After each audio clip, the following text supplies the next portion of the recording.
highest leverage habit means you get the most potential upside for the inputs you put in. If there's one concept that I want to build the rest of my career around, it's iteration. Taking one thing, the next time you do it, it's a little bit better in some way. I think that simple idea applied to every area of your life, every conversation you have, every business you start, every tweet you write, every workout you do, everything you put in your body, every night you go to sleep, there's a chance to iterate across the board. You need to be informed by both the people you work with and the customers you're eventually working with. So I actually put out a tweet today that's like, you never stop selling. It just changes who you're selling to as you ascend in a business. One of the best things you can ask any kind of product is right after they buy, you say, was there any reason that you almost didn't? Right away. All you got to say, and you'll improve your CRO, your conversion rate optimization, with 5 or 6 immediate implementations if you just start asking the question. Dickie, man, it's great to be doing a round 2 with you. Literally 4 years later is maybe not quite to the day, but middle of January 2021, we were doing this. Dude, I look homeless in that video. I got like a library background. I'm like hunched over a mic, probably working very hard. So we've come a long way. Yeah, you've certainly grown up too. So. Your intensity back then was inspiring, and a lot of the pieces of the story were. And I'm just excited to chat with you because I think there's a lot of indirect roles. I mean, direct as well, because I've kept you in the loop in a lot of ways. But you've really been an advocate very consistently for both like the opportunity of writing online, from the personal development aspect of it, the career aspect of it. Like in many ways, I've wagered a lot of my career on things that I've learned from you. And for the most part, like I think things are working out well. So thank you for that. Hell yeah, absolutely, man. Well, you're the one who executed, so. I appreciate that. Back when I interviewed you, you were still at BlackRock, right? You're still managing the Obsidian Fund, and which is crazy to think about. And the way you described your job there is it was your responsibility to predict the global economy. And a lot of why I felt confident making kind of the career bet that I have, like what are the undercurrents, like the macro trends that I have decided I think are strong enough to like go in this direction. Because a lot of, another thing that you said was like, I hadn't even graduated college yet last time we spoke. And I was like, what would your advice? I'm like, you seem to have had a great 2 years after college. I want to have a great 2 years after college. Like, what would you say to me? And to some extent, your answer is like, pick skills that you think are going to be worth investing in, and then have some accountability mechanism in public to getting better at those skills. I can't say like I followed that perfectly in terms of the public accountability mechanism. I do say, now I have employees, like that's an accountability mechanism. If there's people I have to fire if I don't get better at certain things. But anyway, to bring it to like a question, those big macro trends are content marketing is going to continue to be increasingly valuable over time. Whether it's individuals or businesses, like they're going to, like I want to build my business around something that there's theoretically infinite and growing demand for. And that's that individuals, executives, companies need to produce more content, need to have an online presence. And then if we kind of even go one layer like deeper or more specific, it's, companies don't have lead gen problems or sales problems. They have like education, relationship problems, and content's kind of the mechanism. So with your background, just like, I don't know how many tens of thousands, if not millions of people that you've evangelized the value of writing online to, that have, purchased products from you, like your paid newsletter or your education programs about like, here's why you should also start a career in this respect. But how do you feel about the, 5, 10, 20 year picture of those trends from your point of view? Okay, a couple things on that. First thing that comes to mind, it's crazy that I was still working for BlackRock back in 2021. I tell a story sometimes of every time I went on a podcast when I was working there, I always said I loved my job because I was worried that the people that I worked with or knew were listening to whatever I was talking. So I think you probably asked me like, how do you like it? I'm like, I love it. I see myself staying there forever. And then ultimately, I think 1 year later, I was gone from there. So that was the start of the journey, and it's crazy to look back on that. And I guess if you look at that 4-year trend, like what's happened over the last 4 years, I don't think any of the trends are any different based on then versus now. Obviously, we didn't have AI then, which I think will accelerate a lot of the trends that we're working with right now. But the macro, if you're going to make like a one chart bet, like I've heard some people talk about one chart business, basically ride something that is going up and to the right. I think it's the amount of minutes per day that people spend online or consuming things via the internet. Like that is still scratching the surface where it's headed. And so that has implications for individuals, for businesses. So as much as I want to sit here and give you like 3 to 5 big macro trends to bet on, that's the simplest one. Like more people will be purchasing things online. They're going to be consuming things online. They're going to be spending time online. That doesn't necessarily devalue things offline. I think it actually increases the value of it. But in terms of time allocation, it's probably headed in just one direction. And then the value you spend offline will be equally, not equal time-wise, but probably more significance. And I would agree with that now. So that's probably the big one. And you're definitely hitched to the right wagon in that respect. I knew like I have like a pen and paper outline, and I like drew a line in the middle so I could like make notes rather than like, because I could have filled a page of questions, but I'd be flipping back and forth between that. So like I've already got the first takeaway. Like I left a column proactively. Okay, good. We'll come back to it. Some positive constraints there. I love the idea of the one chart bet, and I think to even like challenge that, like I don't even think that's necessary, that like time spent consuming information. Because, I was listening to the podcast you and Cole did with Greg Eisenberg, where he talked about like, I think someone could make a career just making niche paid newsletters specific to how to train and deal with a specific breed of dog. And so like, I think even if the minutes stayed steady, there's opportunity in that people are going to continue to leave, let's say like centralized mass market news sources and still just prefer to consume from like individuals making the most unique. Like I think we're at a good camp, even if the minutes spent consuming information don't increase at like a dramatic rate, because there's just an opportunity for fragmented distribution. Right. I think so. Said another way, trying to come up with a formula for it. It's like the number of relevant sources will increase as well. And so that's probably part of it, is if more people are spending time online, that probably decentralizes opinions and therefore makes it more important to have decentralized writers, because if you have more people consuming the same thing, I don't know. I guess I need to think about that a little bit. Would that lead to more or less? But I agree that if you're going to bet on a chart, individuals and businesses will need to do the education themselves to win, because there will be more time, more competition in that area. Exactly. And I think, as your business has to compete with like any other, like everyone talks about how the internet's created more opportunity. It's also created more competition. Yep. Like even with, myself, and obviously I don't want to commoditize myself when I say this, but if we're to oversimplify what I do, it's like we're a writing service. And so the comparison in theory, and I don't think you should make this comparison, but if you did, right, any other writer you could hire internally, any other agency that quote unquote does writing or content marketing, et cetera. So the competition's global. So the ability to differentiate yourself is, crucial. It's difficult, but also I think you don't necessarily have to differentiate yourself as much, given the demand is growing, right? So if you were in a supply constrained market, demand constrained market. That's why we start with the first chart. Right. Exactly. So if you're in a demand constrained market, then you do have to differentiate yourself, because there's a fixed pie. But you can be pretty good and still, because you're part of a growing market, you could capture even less of that market over time, but you're still going to grow because the entire thing is growing. And so in terms of allocating where you want to go, versus if you provided some kind of service to newspapers, like that as a physical delivery is going to go down, which means you have to very much differentiate yourself, because you cannot grow just being a part of that industry. I think maybe a fallacy I've had, and maybe it's actually not a fallacy, is just since I've been familiar with you for a long time, both personally and a consumer of your content, I kind of assume like everybody is, and you have like a wide reach in the communities where we market and we're active, LinkedIn, Twitter, et cetera. But just like my blitz introduction to you and kind of like your portfolio of businesses, and a thing I want to ask you about in a moment is you have a series of digital products, you have a series of content-based products like paid newsletters, you have education and consulting products, that's the Premium Ghostwriting Academy. Yep. And I'm curious to kind of hear the way that you conceptualize internally, because a lot of my goal this quarter is like consolidating everything we have. Like I don't want there to be a job done in the company that's not on this list. It's like if you record every minute of your past week, like what was it already on this list? Otherwise, it's like we don't know what we're doing.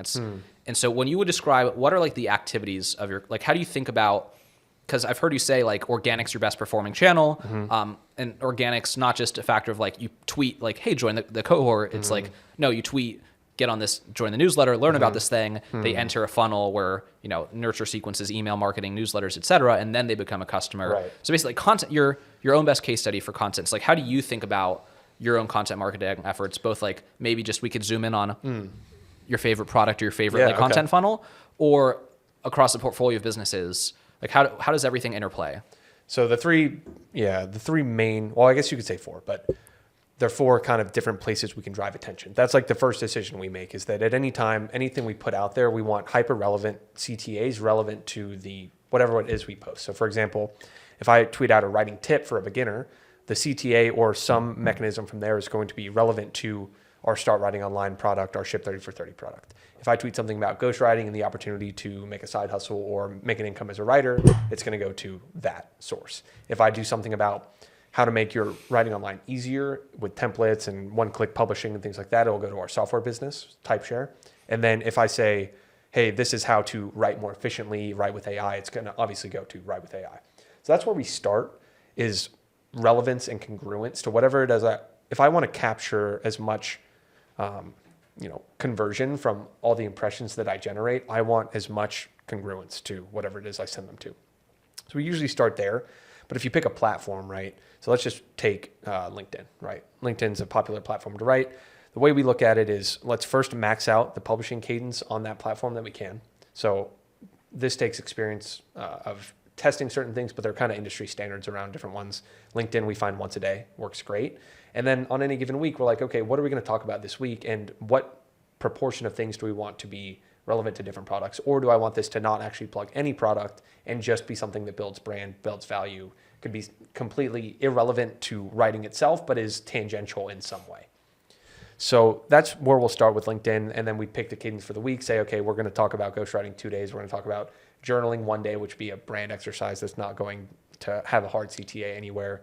We'll do one, here's the prompt that I'm using to plan my content for the week. That would plug right with AI. And then whatever's left over, we would talk about Ship 30. So that's basically the flow we go for. It's pick the platform, max it out, make sure you're publishing enough, have a ratio of some sort to CTA and not CTA. So I don't put an auto plug, I don't put a hard CTA on everything I post, but it's like a 1-to-3 ratio where out of every 4 posts, I try to plug a CTA at least once, maybe twice, depending on the platform.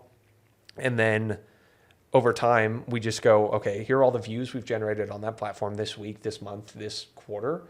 How many clicks did that generate and go to each of our different products? And then what was the conversion on each of those? So I could geek out on this stuff all the way, but it's kind of a math problem of like, well, what's the highest revenue generating business? It's PGA, right? Yep. So we're probably going to over tilt in that direction. But what's the one with the highest conversion in terms of straight from content to email subscriber? It's usually a beginner writing tip. So we're going to try and have enough of those that gets people in the ecosystem in general, and then they can go down any rabbit hole from there.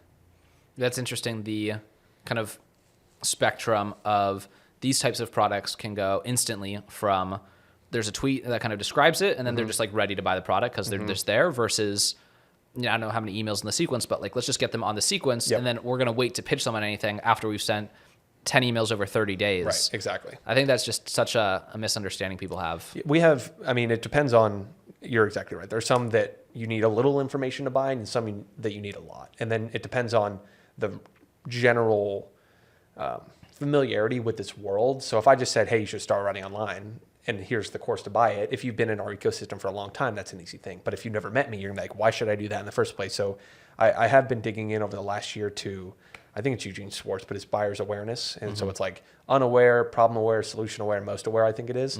And thinking as I create content, like what bucket am I falling into for this specific product? And then try and make sure I'm hitting across the board there, and where social media is probably going to be mostly unaware and problem aware people. And then further down the funnel with email, you're talking to, solution aware and most aware people. Yeah. I think something, in our original interview, you made some bold claims, right? A lot of opinions, a lot of passion. Did I really? Not like extreme claims, not as, I'll just go. Yeah, I can't remember what I said, so please, was I right or wrong? I think you're right. Like, I think you've actually, I don't know if I'm disappointed or not disappointed. I think you've been remarkably consistent, actually, in terms of like how many things you would have said back then that you like. I think maybe you would like maybe say things, and I don't know. I feel like you really would kind of come to bat for yourself on a lot of the things you said back then. 24-year-old me. Yeah, what he was saying. Exactly. Somehow. And you said writing online is, the highest leverage habit in all of human existence. Like of all the habits, and you spend a lot of time thinking about habits, writing online is the best one. Still agree. Yeah. I thought you'd say that. And I think what I find challenging in what I sell, and I think what you sell as well, is like you can take it, saying something's the most, of all habits, the most powerful one. It's like, how do you even pick like how to explain to someone why it's useful? Because there's just infinite good reasons. Let's define the terms, right? If I said highest leverage habit means you get the most potential upside for the inputs you put in, right? So in terms of scalability, the amount of effort it takes me to publish the writing I'm doing today to millions of impressions per week versus the amount of that I was putting out in 2020, which was thousands of impressions per week, same amount of effort. Right. So I now have far more leverage on this. And the only reason I've been able to unlock that leverage is because I've kept doing it. Yep. Right. So habit, you keep doing it. Highest leverage, you get more output given the same level of input. I don't think you can say that about things like even taking care of your sleep. Like that doesn't have exponentially, well, maybe it does if you apply it in the right way. But like in terms of like output driven, skill based habits, it's 100% the highest one. And I'll stick by that. I like that. You know, what's funny is because, you know, I have reflected kind of in less deliberate ways in terms of like, how did I get to this point in life and like what got me here? And then when you go like and actually re-listen to the podcast and like try to really trace the nuggets of like this, and this, and because it's just you know, we were talking beforehand how a lot of your YouTube's not like your most consistent channel, but what you have been consistent with is doing annual reviews. Yep. And so it's nice for me, like I don't have the annual review, but I do have this archived conversation I had of like where I was in life at 20 years old recording this podcast.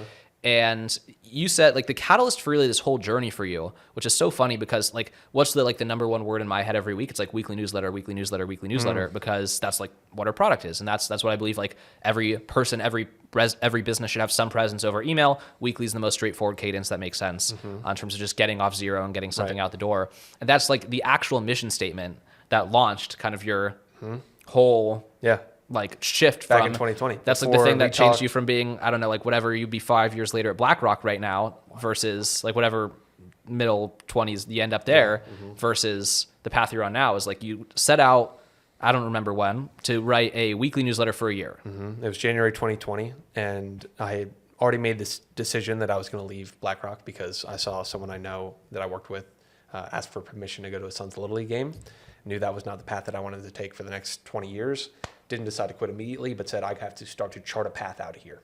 So I started to kind of go down the internet rabbit hole. What are the different things you could do? How do I make money? Drop shipping, whatever it is, just like explored. And I settled on, I'd actually started writing a newsletter internally at BlackRock. Oh, so you've done that beforehand? Yeah, so I started doing that, and here's like how the pieces connected. I was writing a newsletter that basically just summarized the economic data of the week, plus any financial podcast that I'd listened to during that week. And I called it Dickie's Digest, or I called it might have been Macro Digest. I can't remember exactly. But it came from me, and I just started to send it to like the people in my analyst class because I figured they wanted to listen to similar things.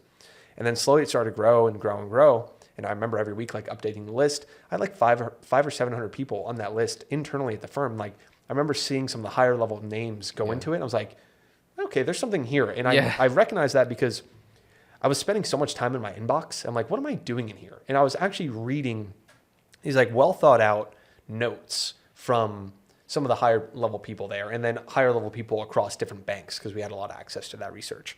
And I said, okay, what I'm doing is working here. Like I'm getting more opportunity internally because of this, right? I got to meet other people. I got to sit in on meetings because I'd take some notes and then I'd forward it around.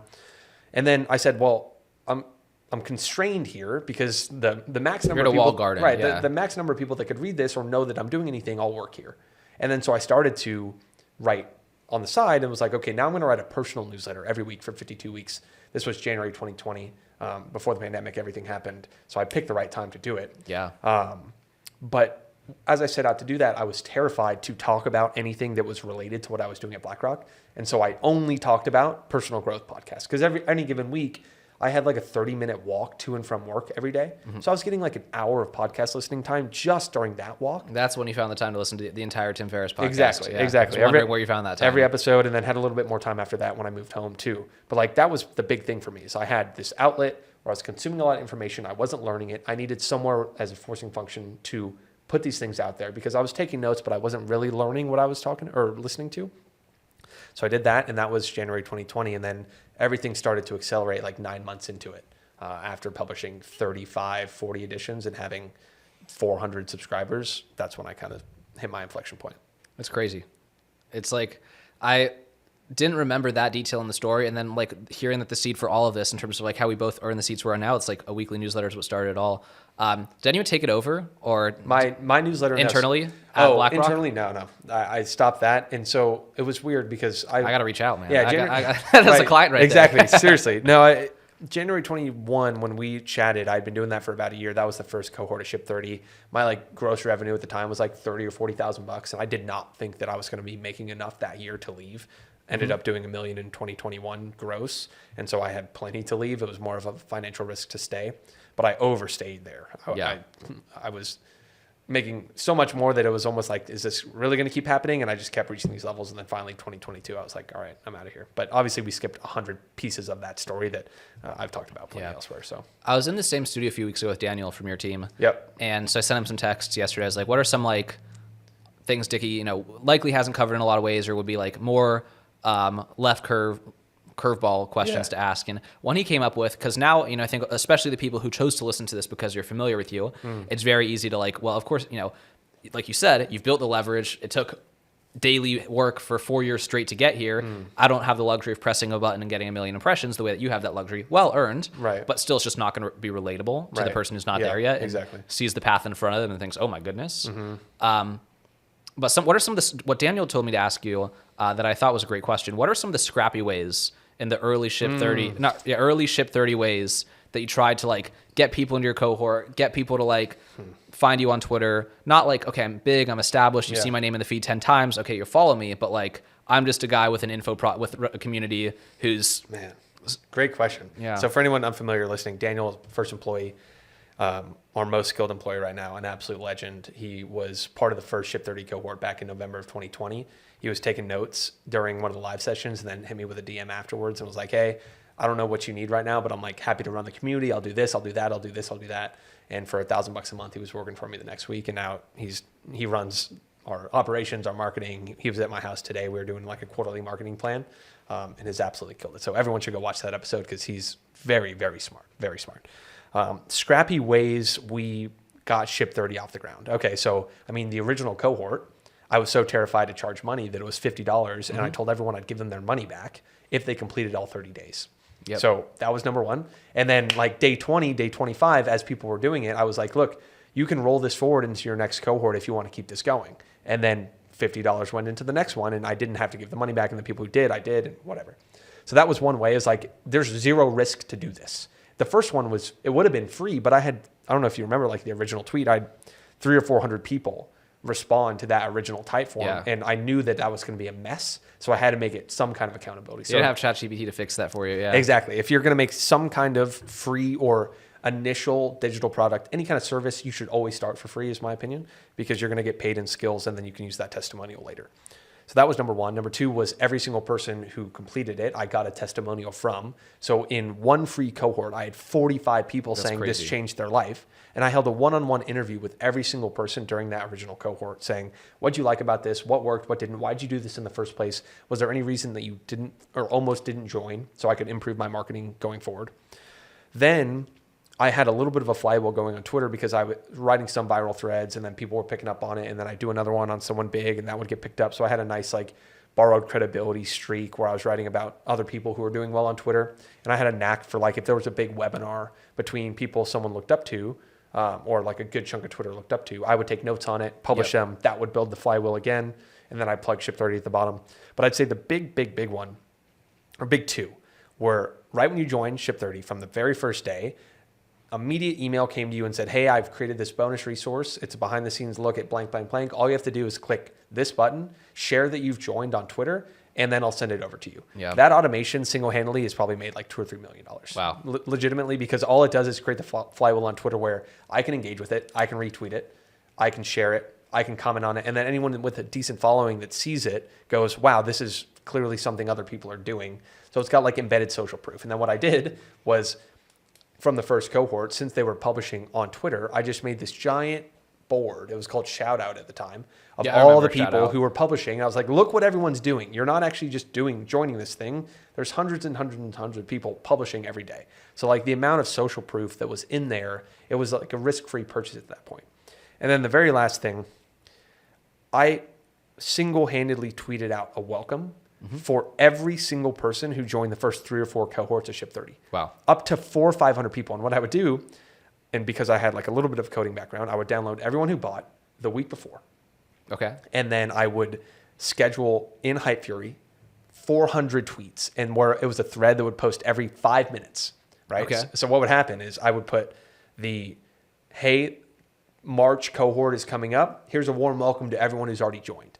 And then on autopilot for the next like reply to the thread week, it would just say, welcome to so-and-so. He's writing about so-and-so. Yep. Welcome to so-and-so. And that's something that we as participants gave you that one line. Exactly, right? So you gave us, hey, what are the 3 things you're writing about? I took that, formatted it. It would just, so anyone who was on the fence and followed me just saw another person, another person. And I mean, it's a writing challenge that's going to change your life, in my opinion. So like, of course, did I lose some followers? Yeah.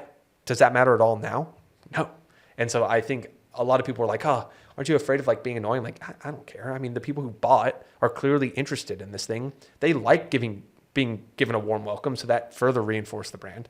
And then, yeah, if you were on the fence, you were just getting inundated with another person. And so those were some of the scrappier things back in the day. Yeah. It was it was like at that point in time in Twitter, it was just like it felt like the cool kids club. Right. Like it just did. It was like the FOMO was unbelievable. Yeah. Wild times thinking all the way back then. I mean, we kept that playbook for 3 more years. I mean, we did 21 live cohorts of Ship 30. 21, where Cole and I have said the same jokes time and time again. We've reformatted the curriculum. And it wasn't until April this year that we pivoted it into asynchronous, right? So we have actually not done like our official live cohort because we didn't even use that as a marketing bullet. If we ever do that again, we will. But for now, it's asynchronous. And people still love it. I mean, we took everything we learned over 20 cohorts and put it into the most actionable 30-day curriculum you could possibly create. 8-minute video, template, little educational lesson, see you back here tomorrow. And so people still rave about it. Yeah, I mean, it was fairly well organized 3 cohorts in. Like, right. I mean, first of all, it's like a simple enough concept. Yeah. Where it's like, do this every day. And then just the amount of like every potential reason someone could screw up or make it just was like bulletproof. So at a certain point, you've just mastered. Right. Like, a lot of fun, though. The person who comes to mind, who I think, and you know him well as well, is Daniel Fazier in terms of like, I see a lot of similarities in the way that like you two market in terms of, I think, and this is like a compliment, I think so many people have this like fear of being repetitive when it's like, do not understand marketing. It's kind of like you two, like you don't say the same thing every day. You like find different ways to say it and it's still valuable. Right. But there's also just value in saying the same thing every day. It's like, I don't know how many times you said writing online is the most powerful habit, but like, and then you see it and you're like, you're right. And I fell off my writing habit 3 weeks ago. Exactly. Are you still, or 6 months ago, right? What are you going to do about, or do you have anything that can help me? Boom, you're in the rabbit hole, just like that. And so, you will get far more tired of your content before your audience will, right? And so that doesn't mean I haven't set up systems that allow me to repeat myself with things I've said in the past without having to rethink them. Yep. And that'll frees up time for me to think about new things. So I do think that some people see my Twitter, LinkedIn, it's like, wow, you're still writing about the same thing. I'm like, no, I did a really good job saying what I had to say about those things that now they're going to work for me forever and they're validated that they will work. Now I can explore whatever it is that I'm interested in learning to grow the business. You mentioned Cole, and I interviewed Cole a few weeks later back in 2021, and we haven't like reconnected for a part 2. Maybe we will. I'm curious I recently had a new kind of VP of sales join a company, and it's so funny that he's like sending me all these videos of Cole. He's like, you need to watch this, you need to watch this, you need to watch this. I'm like, and I am watching it, and it's great. Yeah. And I'm curious what you've learned working with Cole. I think people do, it's just kind of like a natural human nature thing to like underappreciate your own knowledge and just like be able to, like I was on a sales call, I was being sold something like a mastermind community or something, and they asked my business partner and I to introduce each other rather than introduce ourselves. And I thought that was good. I think I did better for him than he did for me. I was disappointed, but sorry, Sean. He felt it. It doesn't matter. But anyway, what have you? Cole's someone I also admire. I think like he talks a lot more about, let's say, if there's a split. I mean, you both do sales and you both do marketing, but like I've been getting a lot of his sales content sent to me, good. Which has been good. But Cole's someone that I also deeply admire. He's got a lot of like there's just a lot of similarities, but I'm curious what, like, maybe it could be this year, it could be over the last 4 years. Like, again, it could be life, business, marketing. We'll start with, he's the most talented writer on earth, in my opinion. Every time I watch him write something, so you know in Notion or Google Docs where you can be part of the document and like when someone else is working on it, you'll see it get filled up. There have been like 3 or 4 instances in my life where I found my way inside a document that he was working on. And I just sat there for like 5 to 10 minutes and just watched. It was like I was watching an orchestra play where I just watched him prep the page in this beautiful way and bounce around. And it was not a linear writing session at all. It was so just mechanical in a good way. And that he just knew, he saw this finished picture before he put his fingers on the keyboard. And there was no linearity about it. And just his speed, like fastest typer I know, fastest ability to go. If we're sitting here and I'm like, hey, can you shoot over a message to like so-and-so? I'll just watch him one take this like perfectly formatted, like sales driven, benefit driven. Hey, here's why, and here's what we're doing and why we're doing it, and here's what to do next, etc. And just every time I'll crack a smile because I'm like, dude, I don't know how you do that. And he's like, anytime you do anything with numbers, I feel the same way. And so that's why we have such a great partnership, is like we think very differently. We have different styles, interested in similar things, but have meshed together in that way. And then he is extremely resolute in his ability to do things. And that's what I admire a lot. Like, he knows he's a good writer and he doesn't think he's inadequate. Whereas I think about a lot of times, like, the spectrum of how confident you are in your abilities, like independent of your actual ability, like how confident you are. I probably sit as a default more towards the, like, I have to prove to myself over and over and over and over again before I fully believe it. Like, my identity will lag my reality relatively for a longer time than the average person. And that's something I'm working on. He's not that way. And that I admire in him. And he's like, oh, of course we can do it. Let's do it right now. Like, we could easily do that. We could be there. We could be there. And he thinks bigger than me as a default. And that's something I have learned heavily from him, is like, okay, if you have the ability to do something, you should feel more confident in it than you do. And I'm not perfect with it, but that's another thing that I definitely admire from him. Yeah, I love that. The conviction that's critical to have on the team. Yeah. That's a great answer.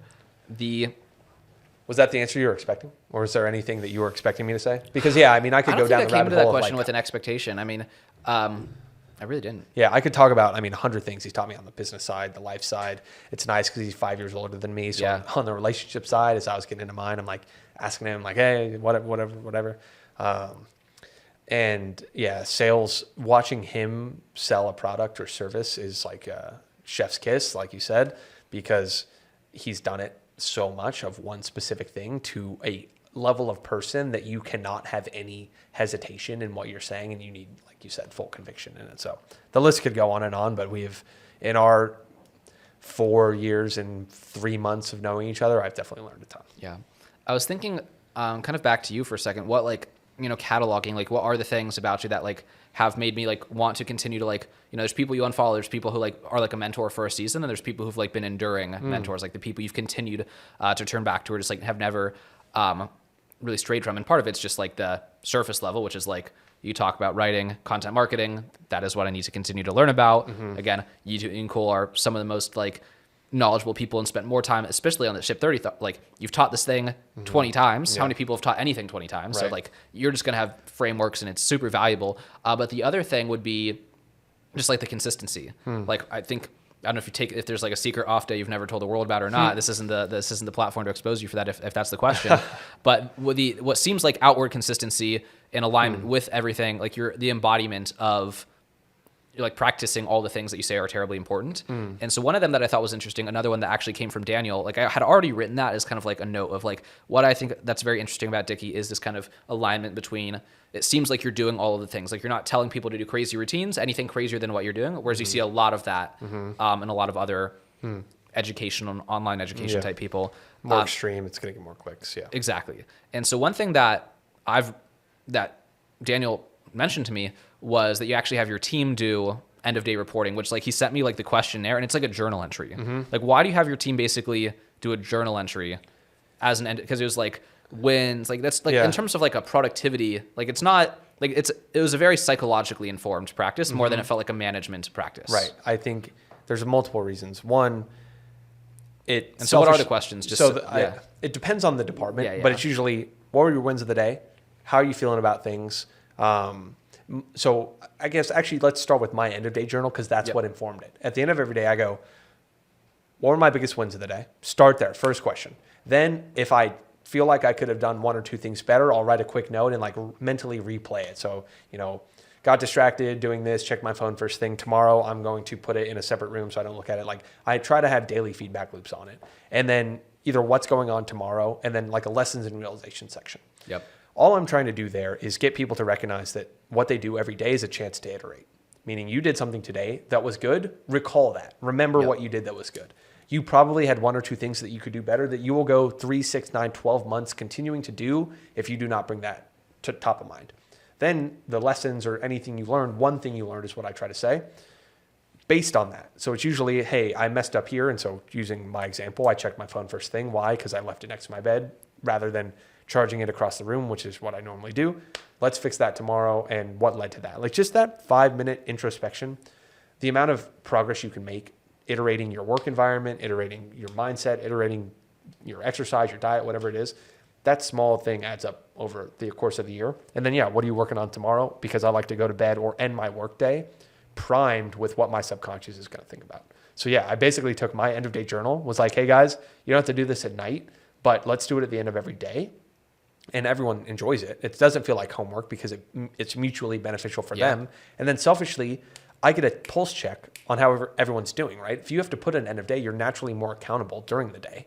And then if you're going to reflect on it, I can tell, like I have my sales guys also rate their hydration, their workouts, and their diet. Because how do I know? Those are, I probably should have the Andy Elliott mentality. Your sales team has to be jacked, or you're not. No, our sales team's not that jacked. Not as jacked as Andy Elliott, that's for sure. And we certainly don't yell as much. But I think that the highest performing position is always sales, because in terms of treating yourself like an athlete, like if you're a bookkeeper and you slept poorly the night before, you're probably still going to get the books done, but you're not going to sell anything to anyone. So that's one I manage personally too. I run the sales team. So it's like, what are the things that I wish if I was a salesman, they would hold me accountable to, because I know the downstream effects it's going to have on my life. And so that's what informs their end of day.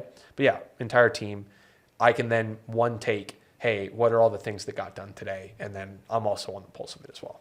Yeah.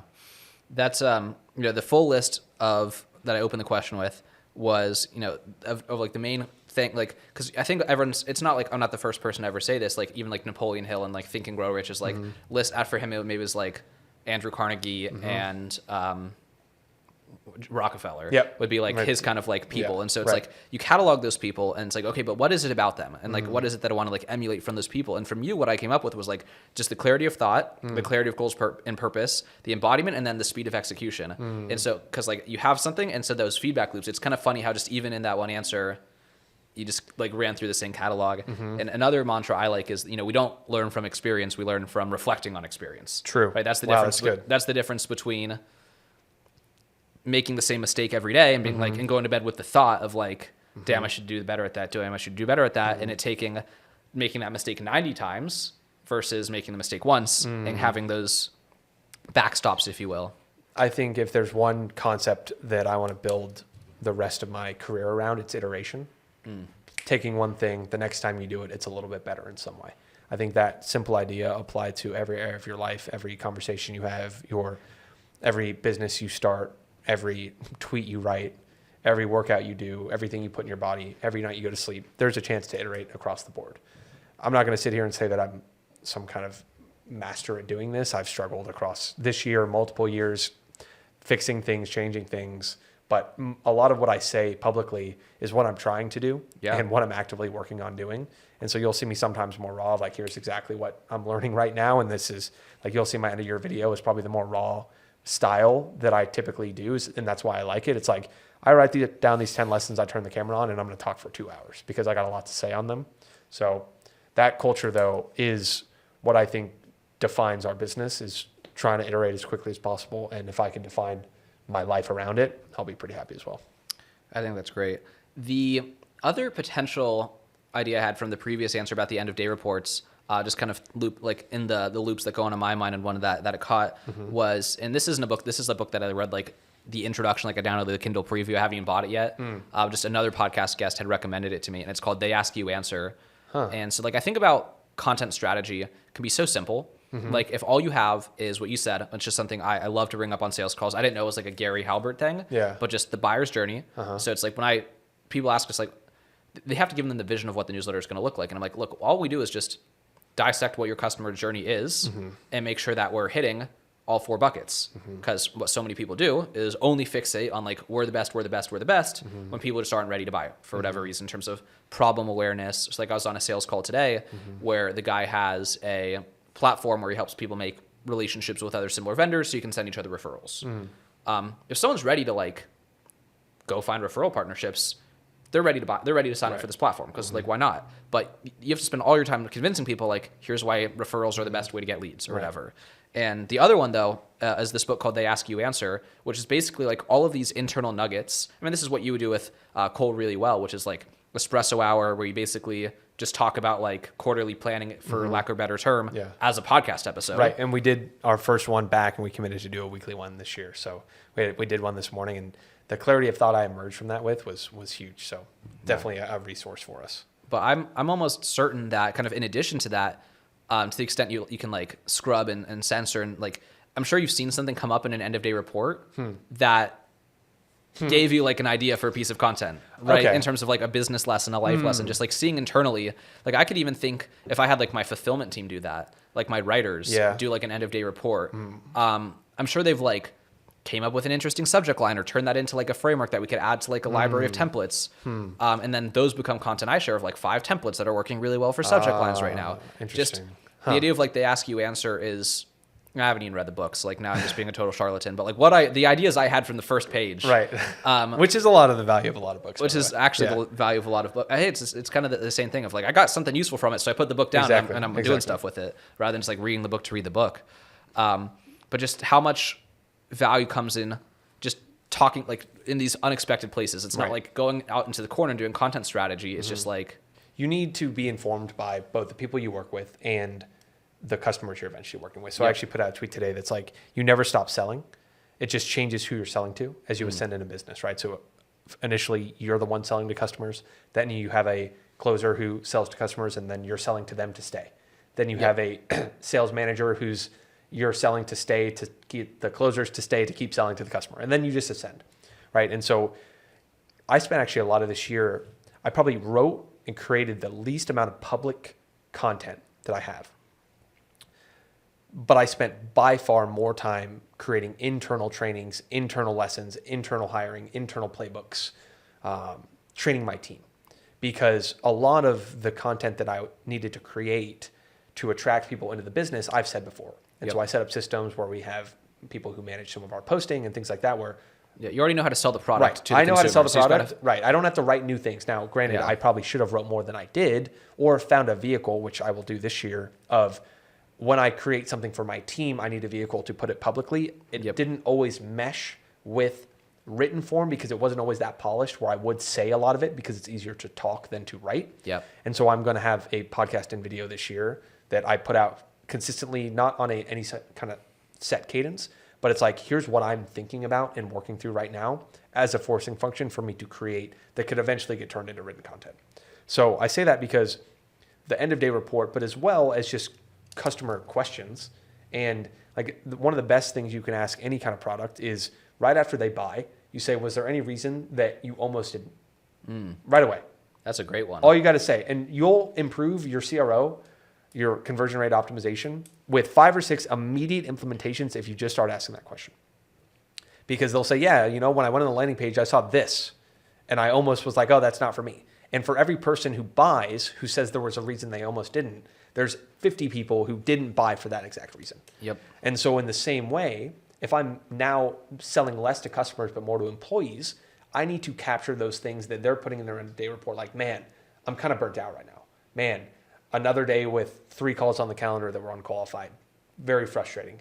Man, these 2 clients that we're working with are really taking up 80% of my bandwidth. Or, so that's if I want to help them have a better experience. But I also could see some EODs where like, we missed an EOD. Why do we miss an EOD? Well, I didn't do it. Like, if you don't have anything to share that you did that day, you're less likely to submit it. And then there's a problem that we can address. That's a board employee maybe. Exactly. Right. Right. Like Exactly. They're not challenged. So we need more to there. And then also, as we go, what are we doing in this department? I just go, look, here's the EOD from the last week. Okay, we need to stop doing this, stop doing this, stop doing this, cut. Or if I want to make a hire, I go, okay, what are the exact activities that we're going to take off this person's plate that are lower leverage and put them on this person's plate that are higher leverage? Boom. I just go to EODs, throw them in ChatGPT, summarize the 10 things that they're actually responsible for. These 5 are going away. These 3 we could give to someone else. Boom, we have their whole day freed up again.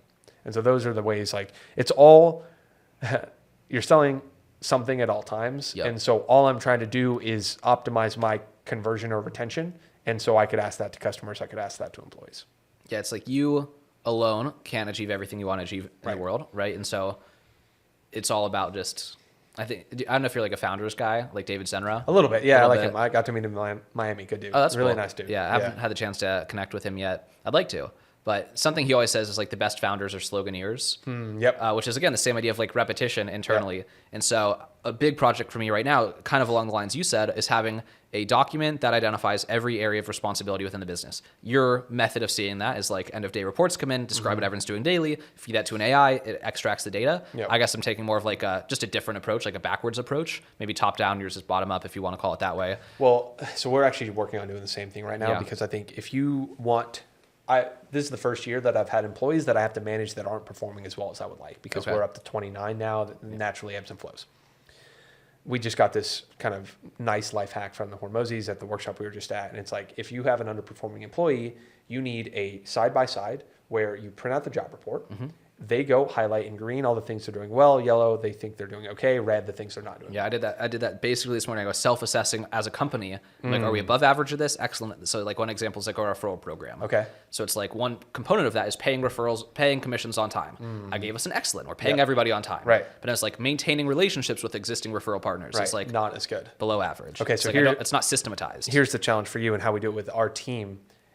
They do it, and then the manager does it. And the misalignment is usually where there's poor communication or you are not seeing the field correctly. And so for you, I would, and I'm going to do something similar, is I'm going to put our core responsibilities down and then go to my department heads and say, rank how you think we're doing on these things or how I'm doing on these things as well. Because you want to get that feedback from your team as well of, hey, they think this is going better than it actually is, or they think it's going worse and I need to communicate the wins more.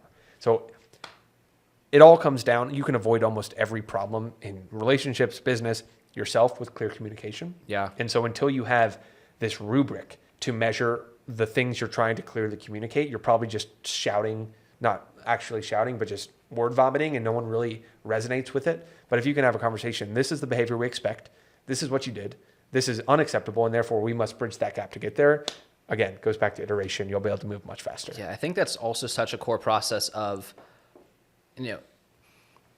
if you have someone might be doing a bad job at one thing and they're responsible for 11 things and you've like been so mad at them. It's like, okay, holistically, you've actually been doing a 10 out of 11, which is decent. Cause like there's, again, someone on my team who there's something like, I think I maybe have him do 9 things. And like, there's one thing that's just really not doing well yet, but I'm so fixed. And then he's literally at an 8 out of 9 on the other, like all the other ones, I'd give him like an A. Right. But I'm just like pissed. I'm like, okay, like I'm being, first of all, now there's one thing really clearly to fix. Right. Maybe he just doesn't do it all together. Maybe we stop doing it. But in terms of like being fair as a manager, is like, okay, I'm ready to like let go of this person when they actually have just like one mistake and everything else is actually pretty sensational. This was one of my relationship lessons of the year, but uncommunicated expectations lead to premeditated resentments. And so taking that in 2 parts, if you look at the one thing that employee is not doing, in my experience, whenever there's one thing, it's only a function that I have not communicated the importance of it. And so here I am staring at this 9 thing and I'm like, he just won't do that one. Why won't he do that one? Like, that's the only thing I want. And then you go to him, you do the same exercise. He didn't even know that was a responsibility. You go, oh, could you do this? Of course. And then he's 9 out of 9, right? So if you err on the side of communicating, all those premeditated resentments, and this happens in relationships, if someone's leaving the towel on the bed or something like that, they just like fester over it for weeks and months and years, not saying that's what's happening to mine. If my girlfriend's watching this, she'll be like, I don't do that, promise. But I've seen that. Yeah. And if you just clearly communicate what you expect in a certain situation and how that is not what is happening, you can avoid a lot of conflict. I think that's, debate that my business partner and I had, somewhat related, and was just like paid ads, like is now the right time for paid ads. And so kind of back to this core processes thing, I've come to this like really hardline conclusion, or I guess maybe you could call it like accumulated frustration about what feels like ops debt, which I'm like, if we try to grow faster with all of these paper cuts, we're going to be like in a bad spot. And so let's use the core processes to identify all of the ops, grade maybe if there's 65 things we do at the company, if you like really narrow it down. And I'm saying like really granular. So like in terms of publishing newsletter, so there's like the content research process, the writing process, there's the grading process, then there's the communication with the client. So it's like we only like have one service, but within that is like 10 component pieces. Then the same thing with like hiring and everything else. So maybe it's 65. Like we need to get to like 60 of them being like above average before we like try to add a second offer in, add new sales channels, add new marketing channels. Otherwise we're just like continuing to like misspend and misallocate resources on things that like aren't good. But anyway, like I think what led me to that exercise this has just been like all of my Q1 planning kind of like coming out in a Yeah, bit of please a do. word salad, is my business partner's like, we need to launch paid ads because of reasons. I'm like trying to communicate why we're not ready for that yet. Okay. And I think like this kind of gives me the evidence. But what I want to ask you about, because again, bring the conversation back to something a bit more like, there's no such thing as like on topic. What I always tell people is like, the point of the podcast is I interview interesting and successful people where content is a very big part of their success story. Like that is the common thread. It's still, otherwise I'm somewhat selfish. It's like, who do I want to talk to? What do I want to talk to them about? So long as the person listening to this was like, yeah, a meaningful part of this conversation was like valuable about content marketing.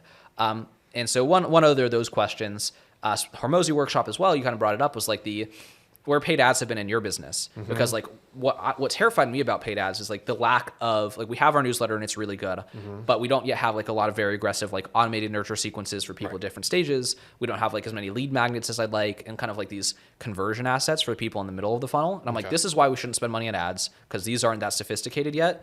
And so unless we had like a really, really, really, really great sales team, we're just going to lose way too much business and not convert. So I'm wondering, and like you, in my opinion, are like the North Star of excellent mid-funnel, excellent top of funnel. Someone's going to follow you on Twitter, follow you on LinkedIn, get in an email. Like I get a lot of emails from you all. They're all really good. And like, you've got a great mid-funnel. And I heard you say you spent $250,000 on ads and you're shutting it down. I'm like, we don't have the $250,000 to like, we could like have a bad experiment on half that size and still not learn enough. So I'm curious to hear a little bit of like, the battle scars, the takeaways, how you're thinking about it now. Let's do this exercise with your business, right? First, what problem are you solving with paid ads? We'll start low resolution. We'll just say sales. I've got more writers than I've got clients in terms of like, I don't want to say overhired, but I've hired enough where I could probably take on about 1.5 times the workload we have without needing to hire more people. So I want to aggressively get them busy again and put the burden back on ops rather than on me on sales. Okay. So I'm going to parrot a lot of Hormozi's topics here because I think he says it better than I could, and we personally are using it in ours, right? So I will say, like, I won the debate and we're not doing it. Okay, we're not I'm doing either it. going to sell you or not sell you on it based on what you tell me. Yeah. So your goal is predictability. That was our goal too. You want more people on your landing page, potentially booking and calls. Because like a related aspect of predictability is speed. Because if it's predictable, if you want it to be 5 times faster, just accelerate the budget. Right. And so I'm going to just make a hypothesis that the current problem you have is clarity of funnel metrics. And I'll inspect that a little bit, right? So the goal, ultimately, you want more sales, right? Exactly. Let's work and that's what I'm saying. I know that's a low resolution thing, but if I was to like... Right, so let's go back and forth on it. Sales, how do you generate a sale? Someone gets on the phone, you close them. Exactly. Do you know the close rate over the last 30 days on your calls? We'll come up with a hypothetical number of 30%. Okay, but so if you don't know that, that's now the bottleneck, right? Because if I said 10%...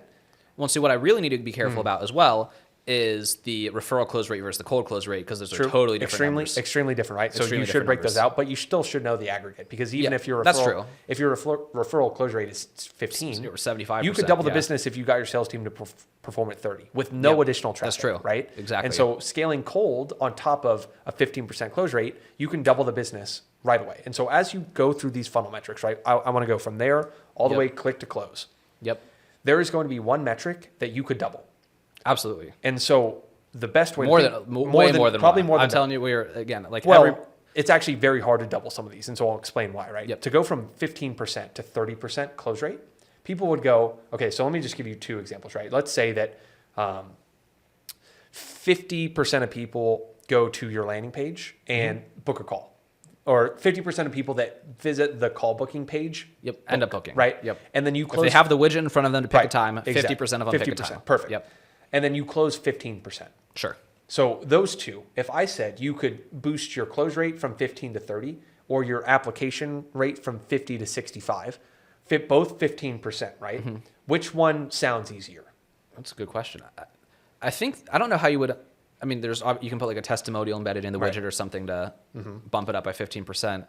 I mean, it's hard to, you got to think like, I mean, I guess it's personal to the situation. If it's like, well, I think there's low-hanging fruit in our sales process, which I think there is. I don't know. Like, I would probably still attack the close rate, rather than like that funnel step. Here's the beautiful thing: both are 15% increases, right? The sales one is 100% increase, though. Because you have to get twice as good. Right, and so that is where versus you want to get marginally better. Right. Yeah. going from 50 to 65 is only 33% better. Yeah. Right. And so that is where we look across the board within our funnel is what metric could we potentially double? Once you are there, there's going to be very little that you can do other than just put more up front. Right. Yep. So we look at our funnel right now. It's dialed across the board. There's very little that we're going to see. And that's what surprised me when you decided not to invest in ads. Because from an outsider who's gone through a lot of these funnels, I'm like, there's a lot happening here. On the PGA side, there's phones. There's a lot in the process that no one's getting away without a fair shot. Right, exactly. Yeah. And so no one's abandoned. Right. The hard part about that though is this goes back to buyer awareness. Right. The people who are joining PGA, we can't track their entire journey, but there is probably very, very few people who see me one time and then are on the phone buying. Yep. They are watching podcasts, they're doing research, they're looking us up on YouTube, they go on Twitter, they follow us for a month, they apply but they don't book because they get nervous, and they get an email and then they forget, and then 3 weeks later another email, and then they book, right? And so we thought that based on all our numbers, that was going to happen in the exact same way to cold traffic. Okay. That did not happen. And in fact, it is almost I almost want to say it is a completely different business trying to sell something to people who've never met you. That sounds reasonable. It is, you need a different funnel, you need different words, you need different framing, you need different everything. And we started to do that, and even if it's the same customer profile and the only difference. Yes, because they don't trust you at all. Is their familiarity with you. Yes, exactly. So it's you could say for example, finance professionals that earn a high income are great candidates for this program, and the only difference between these two people, both live in New York City, both earn the same amount of money, both are the same age, one's heard of Dickie Bush before, one hasn't. Right, exactly. Literally, and just do an example, the next time you go to buy something, what you do is you see something, and then you go Google them, and then if you like them, you'll follow their stuff. It takes a longer time. And so we could go, I'm going to start cold traffic, go backwards, look at close rate on cold. Okay, they're coming in the wrong thing. I need to put this on the front page. Cool. Now that's fixed. That would take a year to do, and it might work. But at the end of the day, I'm not that interested in selling something to someone who doesn't trust me that much. Because even if is the game worth winning it's at this stage? It's not really a game worth winning, because the amount of effort it takes you're convincing rather than taking someone's order, which is what most of our PGA sales are. People who watch an incredibly large amount of our stuff, respect what we do, have gotten a lot of value. And so as we really reflected on what we were trying to solve, and why I started with that question of what are you trying to solve here? Yeah. It was predictability of throughput. We wanted more people to try to join PGA and get on the phone. We elected to solve it there because if you can solve that, you can build something absolutely massive, absolutely stratospheric. I'm not sure that this is $100 million EBITDA company. I do think we could get to $2 million a month, and that's awesome, and we'll see where that goes. But as I reflected on that, I was like, okay, what problem are we solving? We just want predictability. Well, have we maxed out every platform? Twitter, yes, we're booking a lot from there. LinkedIn, yes. Instagram, I just started posting. I have 10,000 followers. Yeah. If I had 1 million followers on LinkedIn, is the business going to grow significantly? Yes. Yeah. Yes. I don't have a YouTube channel. I don't have a YouTube channel. Cole has started to post on YouTube for 4 months. So we walked up to 40K subscribers. Exactly. The channel's doing well. We stopped the entire conversation. We said, none of this matters if both you and I, Cole, have 150,000 YouTube subscribers and we put out a video each week. Yeah. And then from a predictability perspective, we will then take the skills we learned from cold traffic and retarget. In hindsight, it just sounds crazy. Right. That you're even considering the alternatives Exactly. before you've looked under these rocks. Right. And so we're like, yeah, it makes sense. But I was interested in learning the skill, and in doing so, I've learned a tremendous amount of what it takes to sell something to someone who doesn't know who you are. If you want to see all the parts of your business that are broken, do that. Try to sell something to someone who doesn't know you. Yeah. It smooths over a lot of this. Yeah, for me, a few $100s in, I'm like, oh God. Yeah. I see some, I was like, I've learned enough from this, money well spent. Right. Yeah. And so the exercise to do is we're not actually going to go there. But what I did learn is that I can show an ad predictably on a very high frequency, 8, 10, 12 times over a 7-day period to someone who goes to our landing page from our organic, and they already know who we are. I'm just retargeting. And so that creates the predictability that we were seeking from cold traffic, but you are only showing it to people who know who you are. And so that, I think, a lot of the people on Twitter and LinkedIn, creators around there, they're afraid of paid advertising because they're and so promoting a tweet, for example, it's also potentially it doesn't look as good. I mean, I don't really promote tweets, but I'll throw we have tons of Twitter ads running right now, and it's direct offer to people who have been to our landing page over the last 7 days and they haven't bought, right? Yeah. So I'm just putting ourselves programmatically in front of people who already know us.